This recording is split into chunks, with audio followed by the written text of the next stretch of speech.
Hello everyone, I'm audible. Yes, Yes, you are yes. audible. Yeah.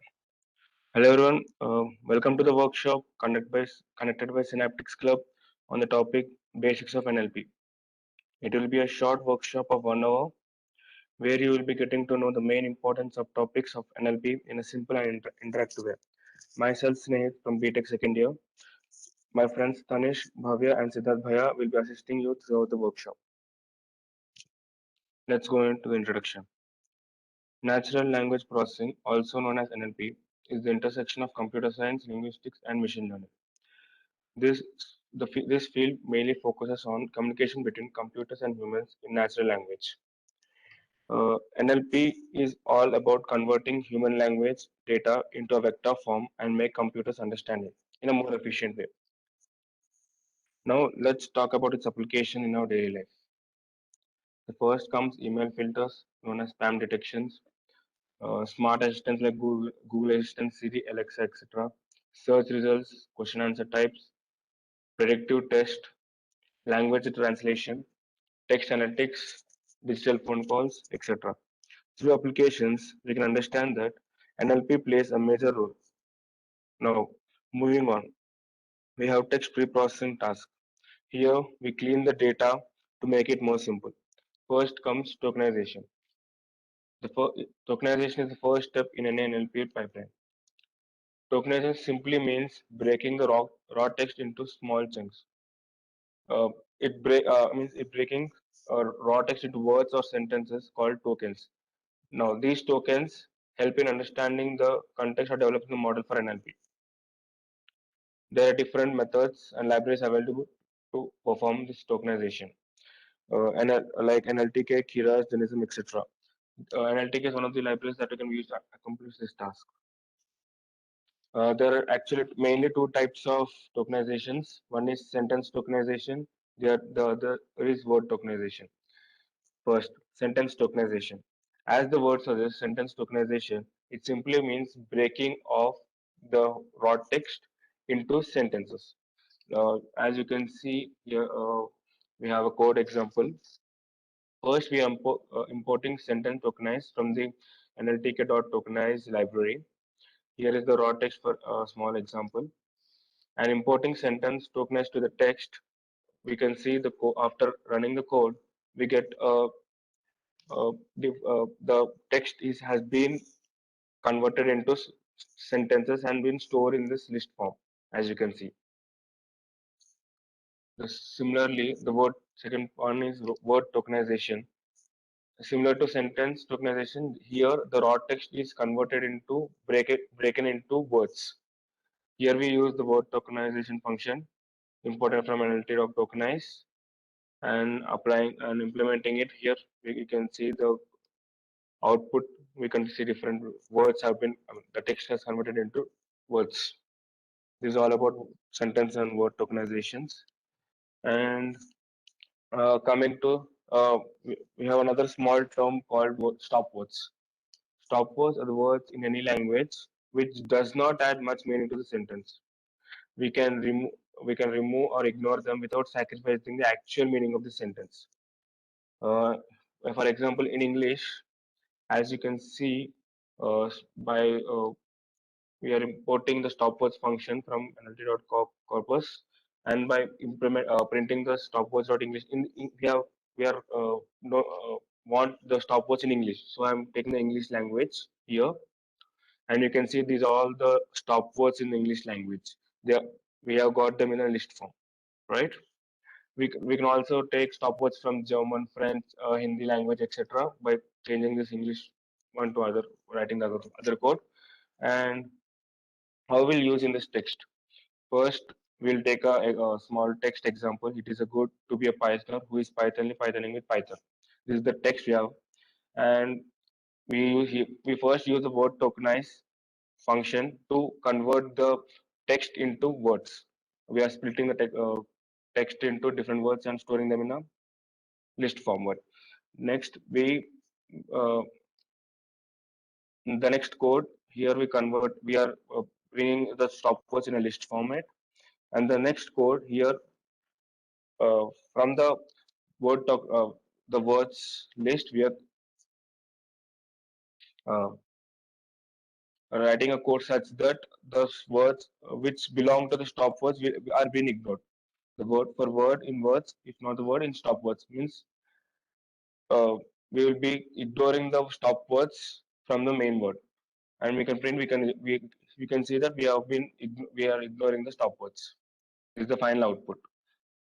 You can see the stop words in many cases of NLP. Just a small one. Now, next going to the main two parts, stemming and lemmatization in this text processing task. Stemming. It Stemming is the process of reducing a word into its word stem in a simple way. So, example, we can see the example change, changing, changes, change, changer. Here, these all are converted into chain. Here, it's the word stem of all the words. The stemming process, it may take after reducing a word into word stem, we may get a meaningful word stem, or it may not have a meaning also. For example, here the change part, we are getting the change word does not have a proper meaning. But when we see into this consult part, consult, consultant, consulting, consultative, consultants, consulting, here when we apply the stemming process, we get the word consult, which is have a meaning. So stemming, we can get a word stem which have a change, which have a meaning word, or a meaningless also. Yeah. Here we have a small code. We use here the potter stemmer function, as you can see. First, we create an object, something for our function, and we all, as you can see, the text is already converted into already have been tokenized into words using word tokenizer. By using the potter stemmer object, we can you can see they are converted into the changes to the, cook changes to cook, enjoy changes to enjoy, cooking changes to cook, cookie changes to cookie. See there, you can see all have the meaning, and suddenly we have got a word which doesn't have also proper meaning. For similarly for others also. So this is the stemming process. It make you a meaningful or a meaningless also word. And when come to lemmatization, similar, it is almost similar to stemming, but here the word stem gives a word stem is given as a meaningful one. As you can see the example, change, changing, changes, change, changer. We are getting the change, a meaningful one. As compared to the previous one, stemming, we didn't get a meaningful one, but here we always get a meaningful word stem. There's the difference between the main stemming and lemmatization. Here we use the word net lematizer function. As you can see the code, P changes to food, dog changes to dog, children changes to child, identify changes to identify, this changes to this. Here we can all see that these are having meaningful words. The main difference between stemming and lemmatization is that stemming is preferred when the meaning of the word is not important. As you can see, we got some meaning and meaningless words. So it uses spam detection generally. And lemmatization preferred when the word is important. Example, question answer. Here, stemming takes less time as there is just we are word stemming it without meaning or meaningless. So it takes less time to run. The code takes less time to run when compared to lemmatization. Here, the function is used as potter stemmer, and here the function is used word net lemmatization. This is all about text pre-processing process. Now I hand over this to my friend Bhavya to continue. Hello everyone, myself Bhavya, and I'll be continuing here from here. So, Snehith very well explained how machine processes words and how tokenization and stemming lemmatization works. So now what we have done is we from a corpus of a corpus, we have obtained a list of sentences, a list of words, but now we need to make meaning out of these. Like we need to implement the meaning into our problem, like spam classifier. We need to detect whether the email is spam or not. So to do that, we need to make meaning out of these. So how a machine does it is quite different from how a human perceives text, because machine cannot understand the meaning in the same way human does. So we need to convert them into a numerical type of thing. So the first thing I would like to explain in this is the bag of words technique. So in bag of words technique, what we do is we just count the number of occurrences uh, of a word in a document. So let's say, for example, here the corpus is given as it was the best of times, it was the worst of times, it was the age of wisdom, it was the age of foolishness. It's a one of corpus, just a sample thing. In real world, the corpus can be as long as 13 billion words. So for this simple corpus, there are two documents on the right hand side. As we can see, it was the worst of times and it was the age of wisdom. So in bag of words, what the first step is, we form a list of unique words that is from the corpus. So here there are it was the best of times, worst age, wisdom, foolishness. These are all the unique words that the machine detected in the corpus. Now, what how we denote a document is, we denote it in two ways, that is binary scoring and the count scoring. As you can see, uh, for example, the document is it was the worst of the times. So we can represent this document in vectorial form as shown here. If we follow binary scoring, what we do is we don't count the it doesn't matter whether a word has appeared multiple times or a single time. We just see its presence or its absence. So it was the worst of times in binary scoring can be represented as 111 0 111 000. But in count scoring, what we do is we take into consideration the number of occurrences of words also. So here, as you can easily see, the highlighted index which represents the number of occurrences of words. Here are two in count scoring and one in binary scoring. So this is the difference the bag of words carry, and these are the two type of bag of words that we discussed. There are many others you can discuss, see in the references also. So the moving onwards, seeing that in bag of words we just counted the number of occurrences of words, but the sequence uh, was not taken into consideration. But we are well aware that any word having a particular sequence creates a different meaning. So the sequence of words is also important. Also, the meaning of them is also important.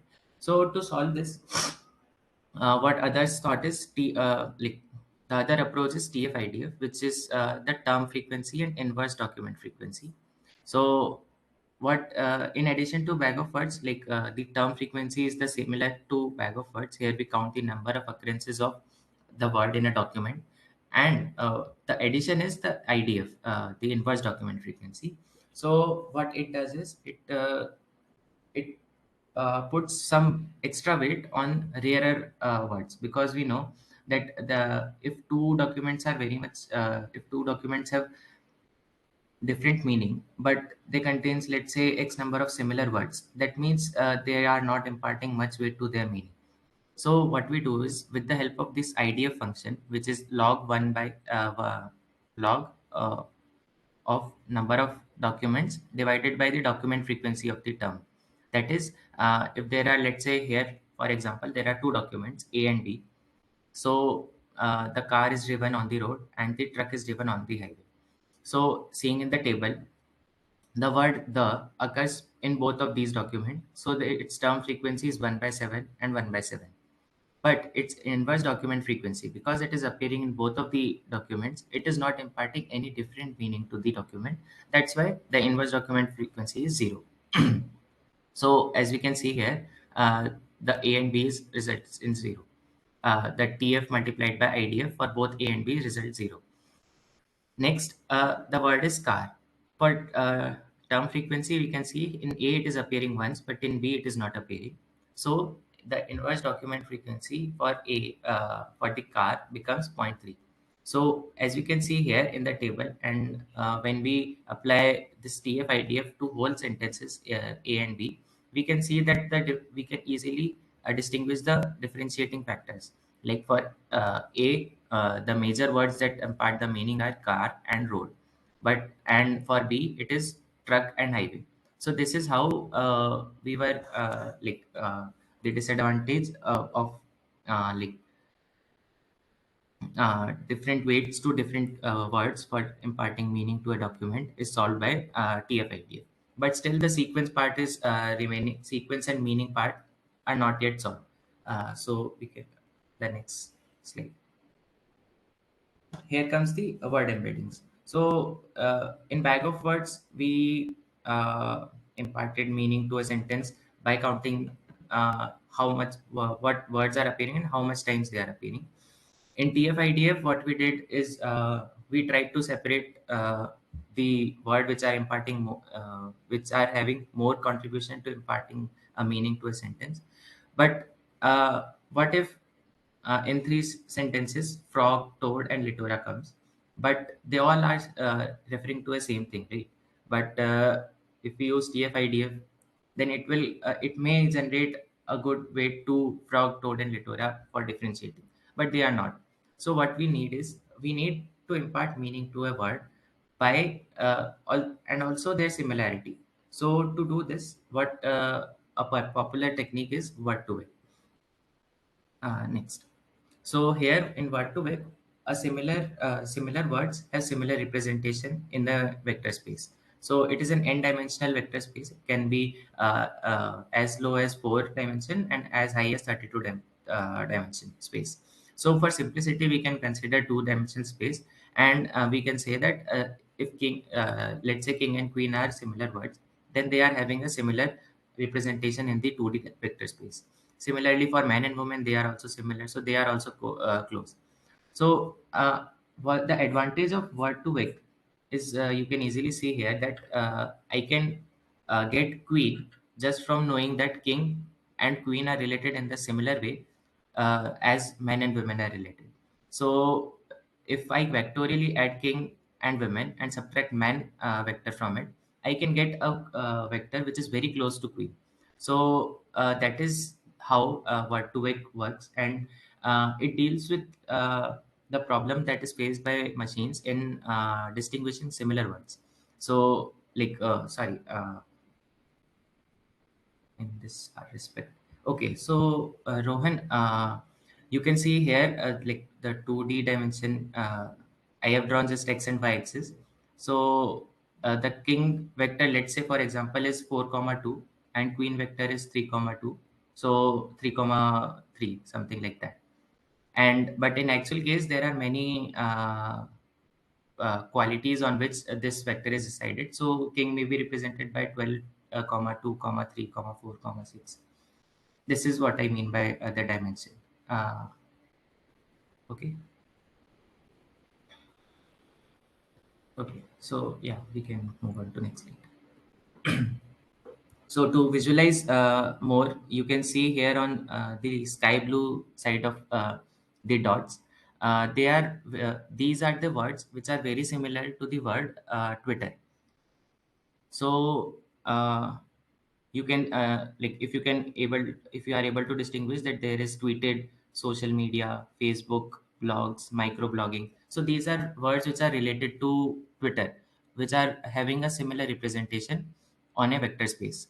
This is a simplified version, so it is not the actual vector. That is 2D vector is very rarely used. So here is the representation of it. So one may ask how this similarity is calculated. So for similarity calculation, we use the cosine similarity. That is the dot product we calculate, and as the angle approaches 0, the words are very similar, and as the angle increases, the other way. Next.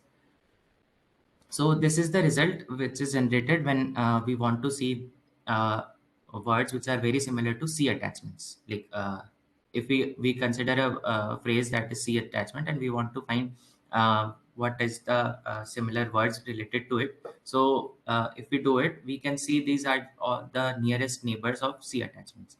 I have attached a picture, some pictures attached, updated list. Please check them out. So all these impart the same meaning to, let's say, a spam classifier or an email suggesting model. So these are helpful in those things. So this was a short workshop, so I tried to cover all of them. But if you want deeper details, you can go to the references part to dive deeper into. Thank you. Now I hand over to Tanishq for explaining different models for NLP.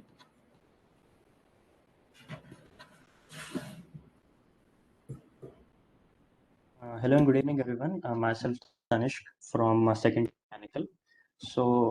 Now we are at a very important stage of our coding part. So basically, training is the most important part of any model. So yeah, so how do you train it? What kind of model architecture you use? So it is very like important because your accuracy will depend on that. So I'm going to discuss some architectures here, which we can use in the NLP related tasks. So to start with, I'll be discussing RNN followed by LSTM, GRU, and at the last, a very simple method known as naive-bayes method. So let's get on to it. Next slide. So first, we'll discuss recurrent neural networks. So recurrent neural networks, as the name suggests, recurring, something is recurring. So RNN cells are recurring one after the other. Many cells are lined up, and every cell is, as you can see here, is having two inputs and one output. So, so basically, one of the input is the uh, uh, hidden state. So hidden state is basically the output of the previous cell, and the other input is the input, like the next input word. So here you can see a lot of vectors are here, which are getting inputted into many RNN cells. So each vector represents a word here. So sequentially at t is equal to 0, we'll input a word into a run-in cell, and then at t is equal to 1, then at t equals to 2, and so on. So sequentially we'll be inputting words into our model. And what happens inside each RNN cell is that we concatenate the hidden state and the input state. And by concatenating, I mean we add both the states, and then we send them into a tanh function. So tanh function is basically, it squishes the values between minus 1 and 1. So why squishing the values into this range? So as you know, many kinds of operations are happening, mathematical operations are happening inside these neural networks. So it may happen that some value may become very big or very astronomical, or some value will become very small as compared to the other one. So if that happens, some values will become insignificant and their data will be lost. So the information that they are bringing to the neural network will be lost because they become insignificant. So to avoid that, we like put a limitation. We want to get every value in the range of minus 1 to 1. Okay, so that's what tanh function does, and in that way we get the hidden state for the next cell. Okay, next slide. Okay, so just now what I discussed, it's given in a very good GIF here.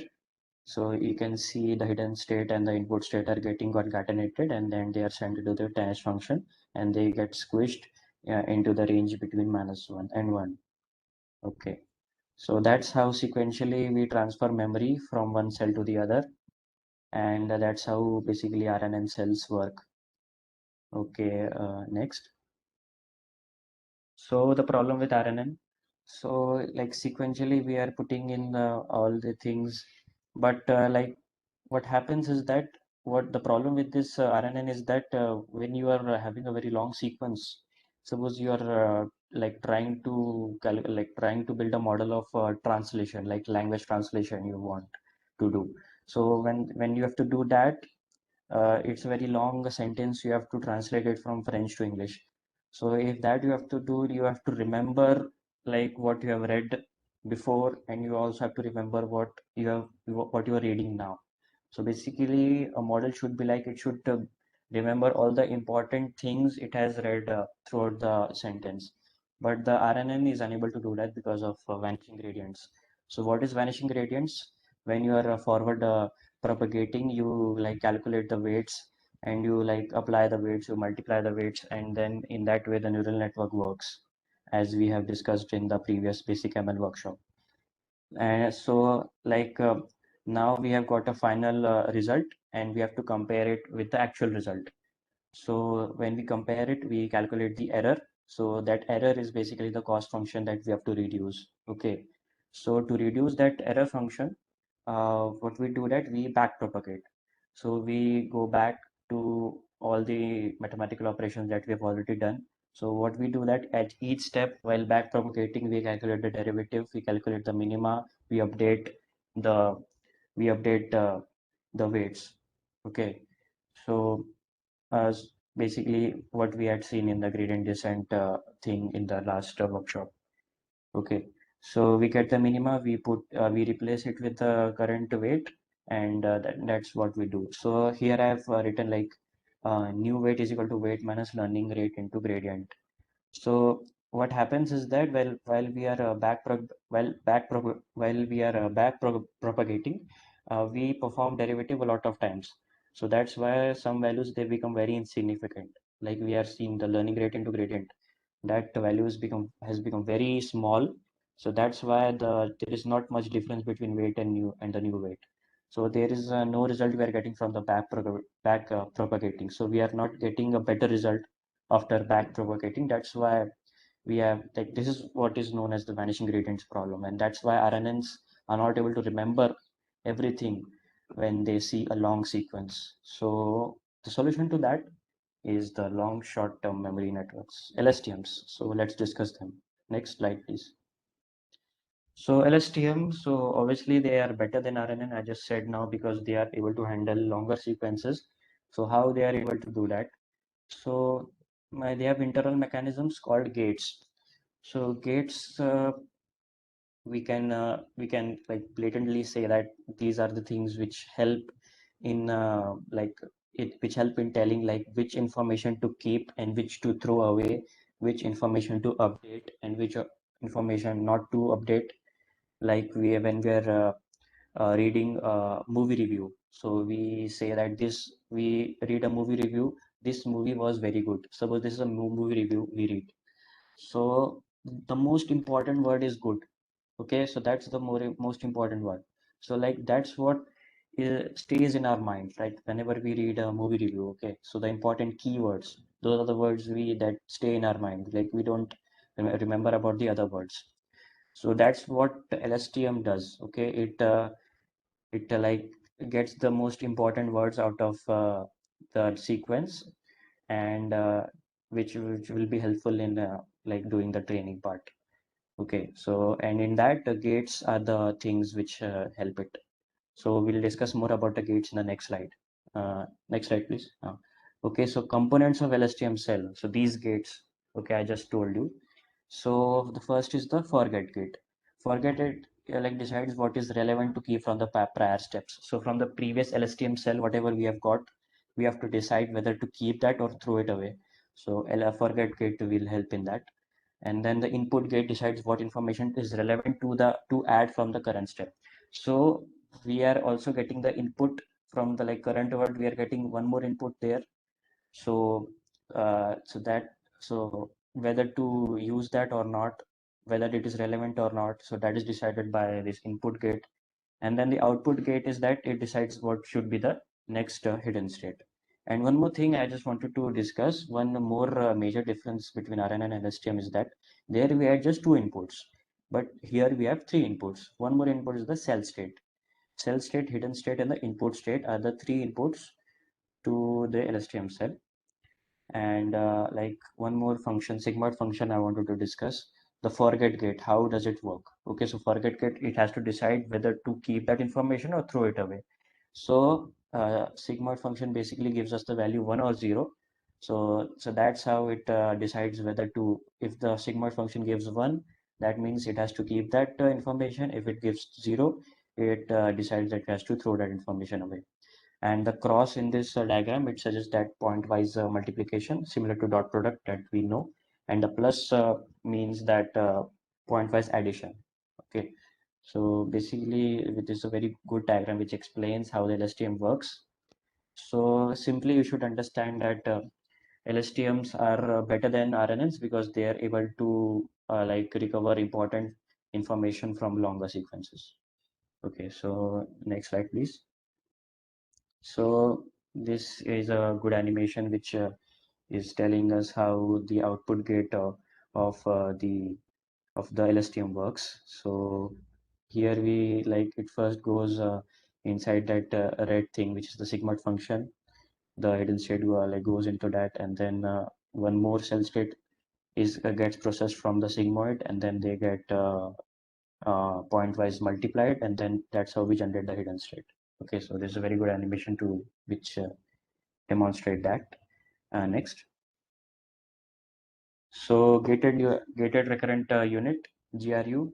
So this is a slight improvement over LSTM because obviously it is less clumsy. You can see here, like we had a lot of lot of tanh functions, lot of sigmoid function, and lot of multiplication addition was going on there in the LSTM. But in the GRU, you can see it's very simple compared to that. So yeah, it is simple. That means it is doing fewer operations, fewer tensor operations. So when you're doing fewer operation, obviously you get advantage that it will be speedier to train. So the training will be speedy, and it has got rid of the cell state. So again, we have come down to again two inputs. Again, just the hidden state and the input state are given as the input to the cell, and we have got rid of the cell state. So these are the two improvements that GRU does over LSTM. But yeah, these improvements may come at a cost of reduced accuracy. So scientists say that you need to check between both GRU and LSTM.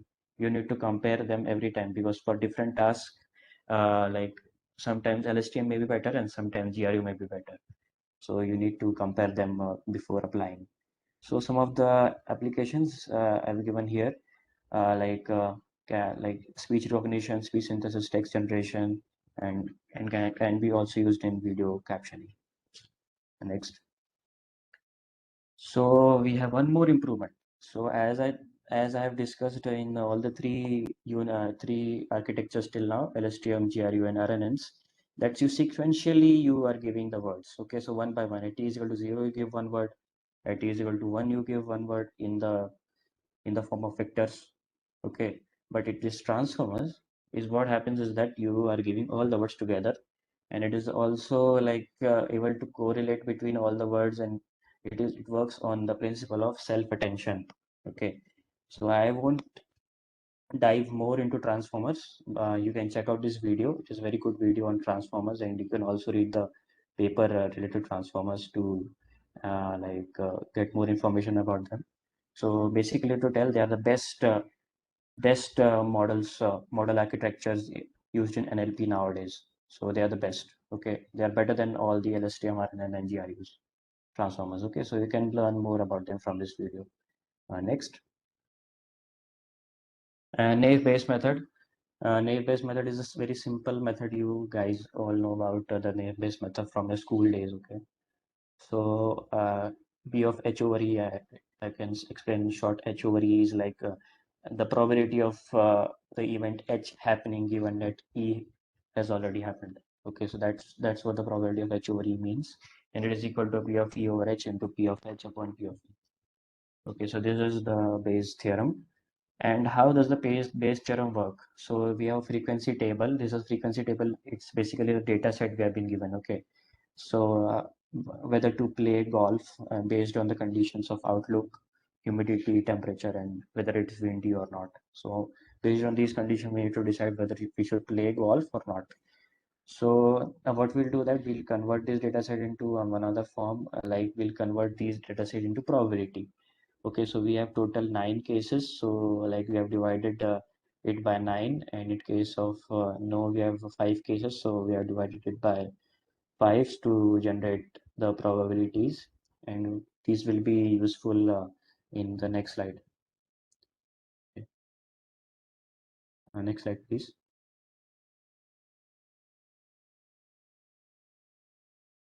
Okay, so here is the full example. So using the Bayes theorem, we need to say whether we should play or not, given that the outlook is rainy, the temperature is cool, humidity is high, and it is windy. So based on this, whether we should play or not, so that we have to decide using Bayes theorem.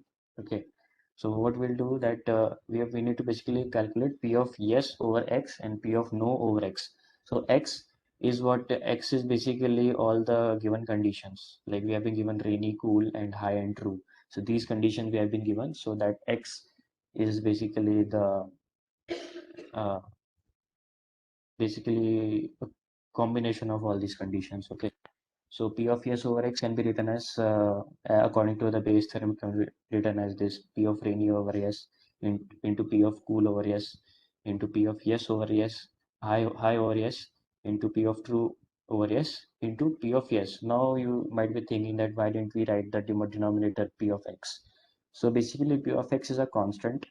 Okay, so we can avoid it. So that's why we haven't written the denominator of as given in the Bayes theorem. So all these values we have from the previous table, the likelihood table that we just calculated. So we can just put all the values here and we get a number. Okay. And similarly, we can calculate P of no over x. And yes, again, using the Bayes theorem, we can do this. And again, we have the values from the likelihood table. Okay. But now the question arises, P of yes over x plus P of no over x should be 1, right? Because if it is not yes, it should be no. If it is not no, it should be yes, right? Because we are not assuming something in middle of these two things. Okay, so the addition should be 1. So if it is not coming out as 1, so we will perform one more operation. We'll divide them by the addition of both. So we get zero point 0.2 probability for P of yes over x and 0.8 probability for P of no over x. So as the no probability is more, so that suggests that we shouldn't play golf, and the outlook is rainy, temperature is cool, and high humidity, and it is windy. So we should not play uh, golf. So this is a very simple example to explain how Bayes theorem works in machine learning in an NLP task. Okay, so that's it from my side. Now I hand it over to Siddhartha Bhaiya, who will be explaining a coding example. Yeah, thank you, Tanishq, and hello everyone. This is Siddhartha, and now we are going to look into the practical part of this workshop. Yeah, before going directly to the coding part, I would like to explain the problem statement and the data set and the approach which we are going to follow for solving the problem statement. Yeah, the problem statement is like we have to basically create a spam classifier, and the task of the spam classifier is like it should be able to classify whether a text message is a spam or not a spam message. And yeah, we are going to do that now. And for training the model, the data set which we used was from UCI website, and the data set was SMS spam collection data set.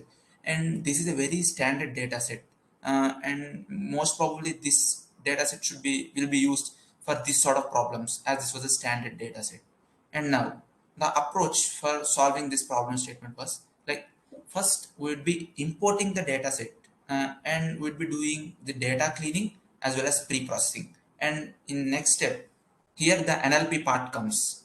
Here we'd be creating a bag of words model, and this was the second step. And in the third step, we'd be doing a train test split. This train test split was basically done so that certain part of data will be used for training of the model, machine learning model, and another certain part of data we are going to use for checking the performance of our model, how well was our model performing. And that's the reason for doing this train test split. And the last step and the important step, we'll be using a naive Bayes classifier. It's a simple machine learning algorithm, and we'll be training our model and our algorithm with trained data, and we'll be checking the performance of our model on test data. And now we'll be going into the coding part. And for coding part, we'll be using Google Colab. Generally, for running this machine learning codes, we'll be using Google Colab notebook. And just a minute, I'll present my screen.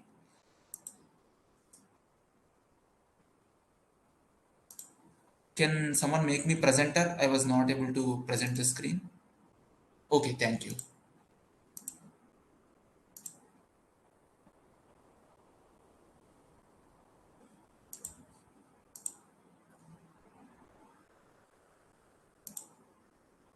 Now you can see my screen, right, Snehith? Yes, bhai. Yeah, thank you. Yeah, here you can see the spam classifier, I mean the Google Colab notebook for our spam classifier problem statement. Yeah, as I told you, here in this cell, you can see the first step, importing the data set. And before, yeah, we'll do that, importing the data set. Yeah, just a minute.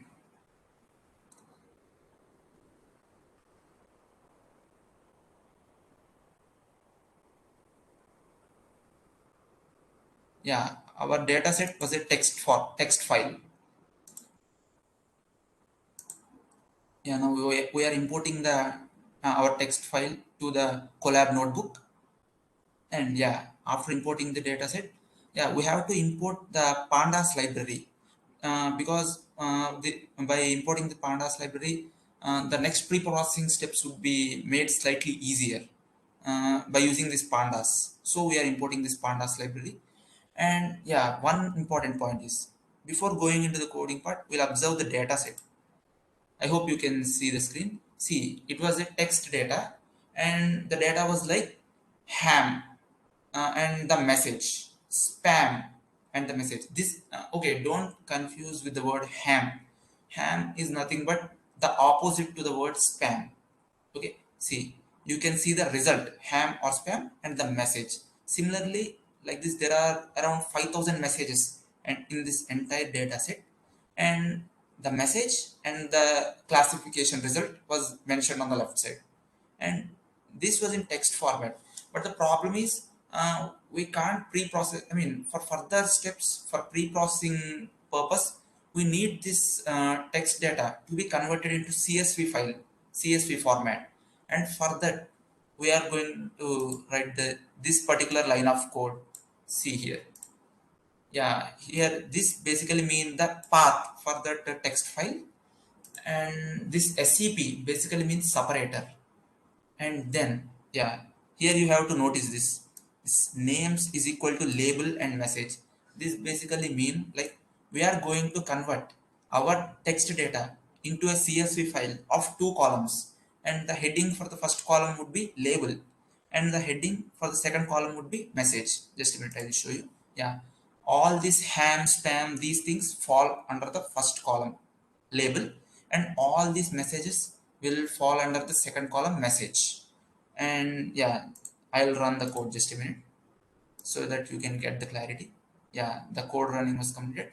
And now for looking into that CSV file format, uh, let's see how that text data got converted into the CSV file. And for that, we are going to use this df1.head line of code. Basically, by using head, we can see the first 5 rows of the data. Yeah, I'll run this code.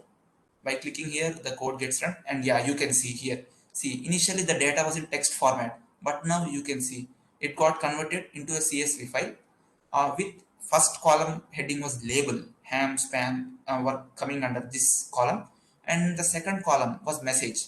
Our message, text message was coming under this column. Yeah, now our data got converted finally into the CSV format.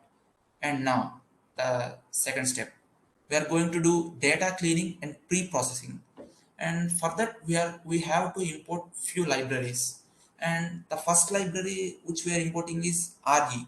And this RE we are importing for getting the regular expressions, which we will be seeing in further lines of code. And then we are importing NLTK library. As told previously, NLTK is one of the most important library in natural language processing. Using this NLTK, we can perform the steps like stemming, lemmatization, and importing stop words. All these processes can be done only if we import NLTK. So that's why we are importing NLTK as well. And now in the next line of code, you can see this here. First of all, we have to download the stop words. And what are stop words? I mean, they were previously explained in the previous slides. And before accessing the importing the stop words, we actually need to download the stop words. And for that purpose, this nltk.download stop words was written. And in the next step, without any further delay, we have imported the stop words from nltk.corpus. Yeah, and in the next line of code, you can see we have imported porter stemmer from nltk.stem.porter. And we have imported this simply to perform the stemming process. Yeah, and in the next line of code, you can see ps is equal to porter stemmer sort. And this basically mean we have defined an object for this porter stemmer class. Yeah, and this corpus we have defined this line of code I am talking about. We have defined a empty list called corpus, which we are going to use in further steps. Yeah, that's it. And now you can see we have defined a for loop. Basically this for loop was defined for traversing through each and every message we have in the CSV file. As I told you previously, there are somewhere around 5,000 messages in the data set which we imported. And now by using this for loop, we will be traversing through each and every message. Yeah, and in the for loop you can see the first line of code. It is re.sub. It is written something like that. I have highlighted it. Yeah, this line of code basically means like, now we consider a particular message from the list of messages, and in that message, apart from the characters small a to small z and capital A to capital Z, if we find any other sort of characters, maybe something like comma, full stop, maybe like that, we would be removing that characteristic and we would be replacing that characteristic with a space. I have highlighted this. We are removing that characteristic and replacing it with a space, and that we are going to do for each and every sentence we are traversing through. And in the next step you can see here review dot lower. This basically mean like we are converting all the letters in the text message to lowercase. We are doing this to avoid unnecessary confusions. And in the next line of code you can see review dot split. Yeah, this review dot split basically mean like we are splitting the sentence into list of words. Yeah, that's the reason for writing this line of code. And yeah, in the next line of code you can see there is a for loop here. I hope you can see this. Yeah, if you can read this line, for word in a review, if not word in stop words or words of English. Yeah, one advantage with Python languages was like the syntax would be basic English. Even though you didn't have much experience in Python language, by reading the lines of code you would be most probably understanding what's going on. Yeah, that's the advantage with Python, which we generally don't have in C++ or Java, where the syntax would be slightly complex. Yeah, that now coming to this point, we have splitted the sentence into a list of words, right? Now we are going to traverse through each word of that sentence. That's why we have written this for word in review. This thing we are actually traversing through each and every word of that sentence, and if not in stop words, this basically means like if that particular word is not in the stop words, then see here, then the stemming is going to then we are going to perform stemming. If that particular word is not in that stop words, then we are going to do stemming process. And one point I would like to tell here is we are doing you might get a doubt like why we are doing stemming and why not lemmatization. The sole reason for that is stemming process would be completed in a less time compared to lemmatization process. That's the only reason I have chosen this stemming. But you can also free to do lemmatization as well. There is nothing like how to do only stemming. Yeah, that's one point. Yeah, after performing stemming for each and every word in that particular sentence, we would be joining all those words to finally form a big sentence again. And finally, in this last line of code, you can see we are appending that particular sentence into the list called corpus, which we have defined here. See, here we have defined that empty list, and here we are going to utilize this. Okay, this cell might be a bit lengthy, this cell of code, this entire code. I'll once again explain you in 2 or 3 sentences briefly what we have done in this cell. See, first we are going to traverse through each and every sentence, each and every text message in the data we have, and then we are going to remove unnecessary characteristics, and then we are converting all the letters into lowercase, and we will be splitting that sentence into a list of words. And if that particular word is not in stop words, we would be performing stemming. And after performing stemming for all the words, we would be joining that particular sentence, and we would be adding that sentence to the list called corpus. Okay, give me a minute. I'll run this code. Yeah, yeah. See, you can see here. You can see that it is taking executing 4 seconds, 5 seconds. This basically stemming process takes somewhere around 15 seconds. Yeah, it's completed at 12 seconds. But in general, lemmatization will take more time than that. That's why I took stemming process here. Yeah, here I have written corpus of 0. This basically means we are trying to see the first sentence of the list of our list corpus.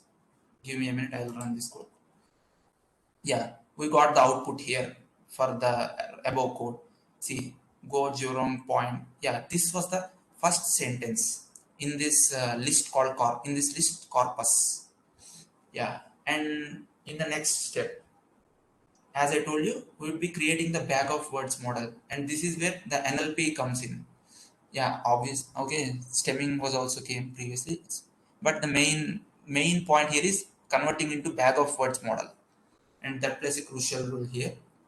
And for converting into a bag of words model, we are importing. We have to import count vectorizer, because we will be using that for creating this bag of words model. And after importing this count vectorizer, yeah, we are creating an object for this count vectorizer class. And the important thing you need to note here is max features is equal to 2500. Yeah, this basically mean, like previously also in previous slides, what this bag of words was explained, but once again, this max features basically mean, like, in the data set which we took, there would be many words. Some words might be repeating in many sentences, and some words might be unique to that particular sentence. Now we are going to consider the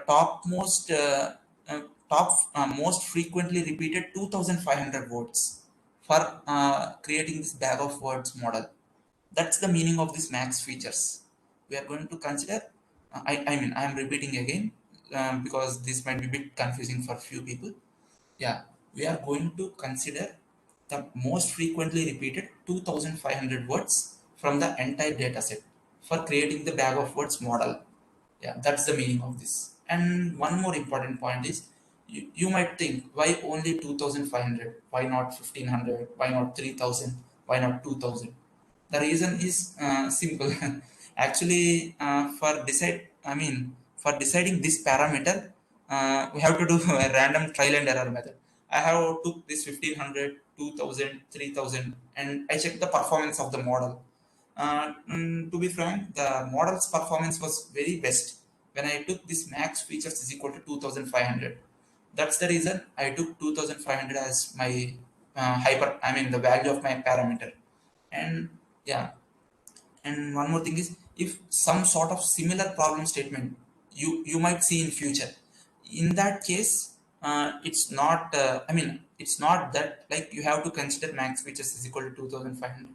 This value depends on the data set which we consider, and the many other parameters, the algorithm which we might choose, and many parameters decide this max features value.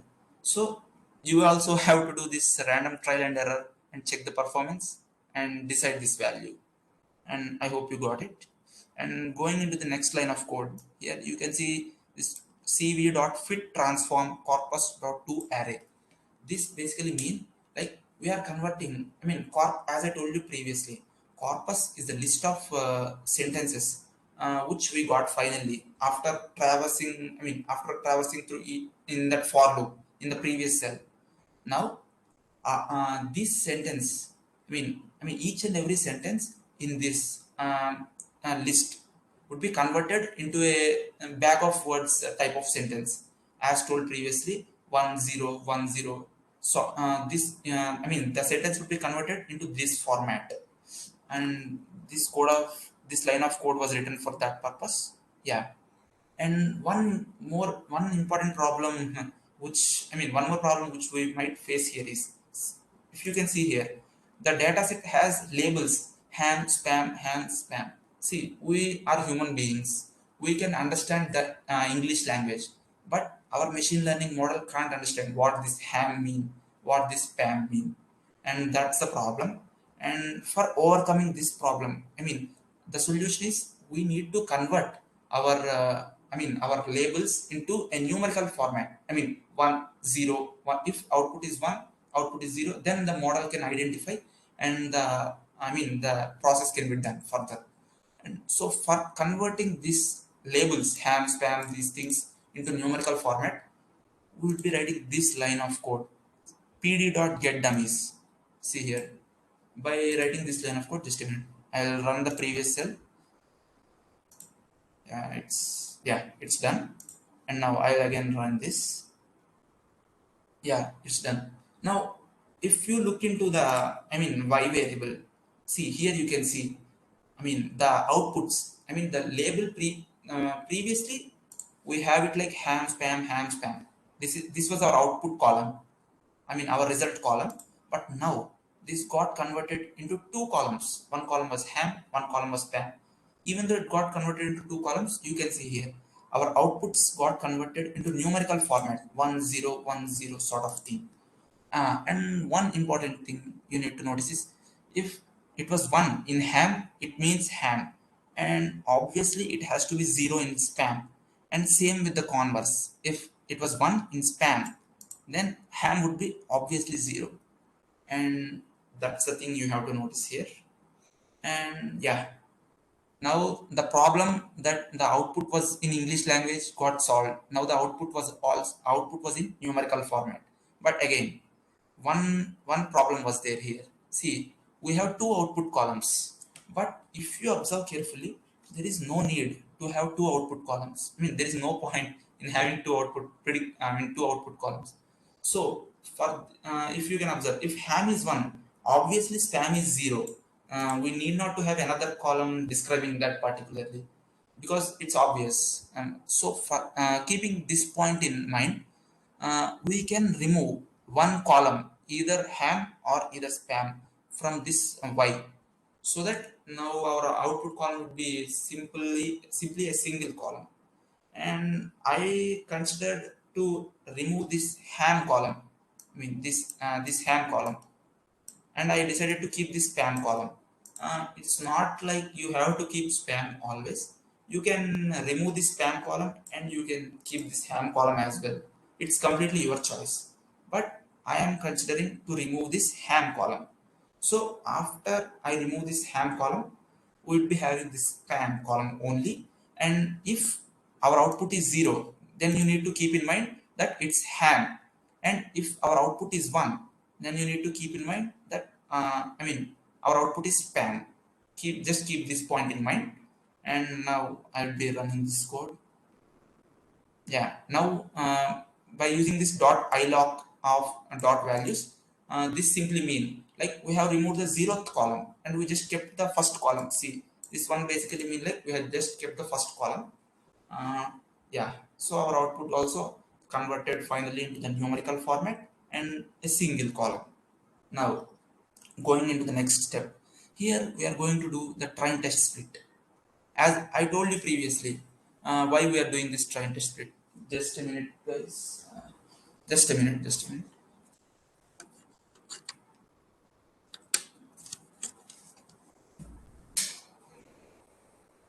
Sorry for the pause, guys. Yeah, we are doing the train test split. And as I told you, see, we are importing the train test split from sklearn.model selection. And in the next line of code, you can see here, we are doing the actual train test split. And the important thing you need to notice here is this parameter. Yeah, we have considered text size is equal to 0.20. This basically mean like we are allotting 80% of our total data for training purpose and 20% of our total data for the testing purpose of our model performance. And that's the parameter you need to notice. And yeah, now we'll be importing the naive Bayes classifier. See here, sorry. we have imported this multinomial NB, multinomial naive Bayes from sklearn.naivebayes, and then we have defined this variable spam, spam detect model is equal to, and yeah, here you can see this dot fit x train comma y train. This simply means like we are training our naive Bayes classifier with train data we have. Yeah, and now just a minute, I'll run this. Yeah, the training of model was completed, and now it's time to make the predictions. We'll make predictions how well our model is, we'll see how well our model is performing on test data. And this line of code, see spam detect model dot predict x test, that simply means we are making predictions on the test data which we have. And yeah, we have our y predictions. See, now by running this line of code, yeah, you can see an array of 0 1 0 0 1 sort of thing. Yeah, these array are the, the prediction results on our test data. And you can see the array here. 0, as I told you previously, 0 means ham, 1 means spam. Yeah, those were the results. And coming to the another important point, now we need to check how well our model is performing. And for that, we decided to use this accuracy score as a metric to check how well was our model performing. And we have imported accuracy score from sklearn.metrics. And then we have we try to compare the accuracy score between the actual true values of test data and the predicted values which we got from the model's prediction. Yeah, now we'll see the accuracy score. Yeah, you can see here the accuracy score was like 0.9856. That means our model was 98.5% accurate. That means in majority of the cases our model made perfect predictions, so our model is working well. Yeah, that's it guys. Thank you. We are open for questions if there are any.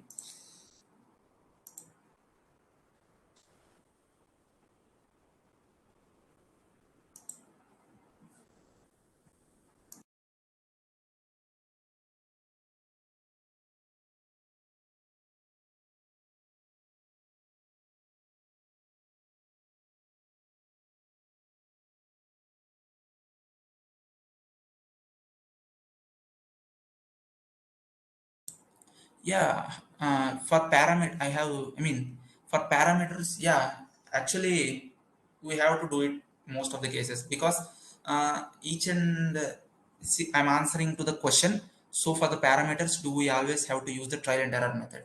Yeah, for most of the cases, we have to do it because our model performance might vary without doing proper selection of parameters. Our model performance might vary because of many factors, as I told you previously. For different data set, this value might vary. And for, if there was change in the algorithm which we took, here we consider naive Bayes. But if we consider some another algorithm, some another classification algorithm, then the performance might vary. So, yeah, it's better to do this, trial and error and check the which value is giving the best thing. And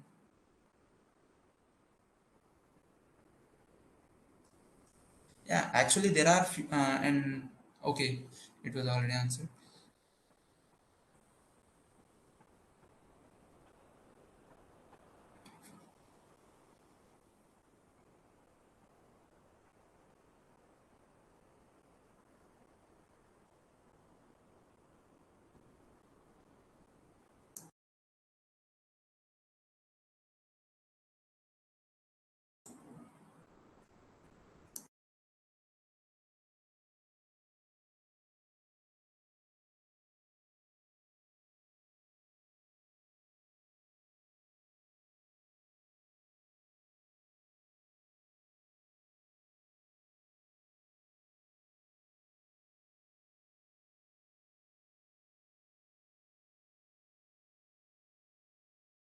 If you have any doubts, you can unmute also.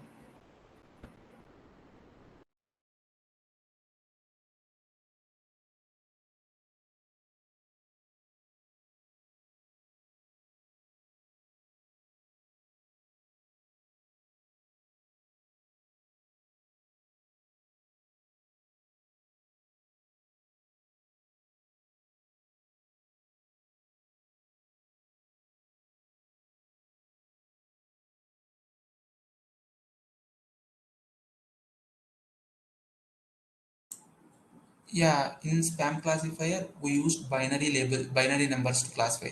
Yeah, but even there are multiple, I mean, even though there is multiple label classification, we can do that also. And there are few techniques. If that's the case, then the outputs will be like 0, 1, 2, 3, like that. But we can do the classification, even though there are multiple labels.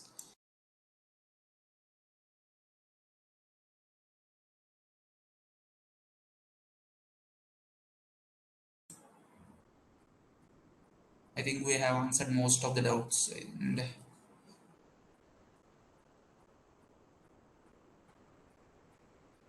Ashutosh, we would be sharing these slides, right, with them. Yeah, we'll be sharing the slides as well as the collab file. Yeah, fine.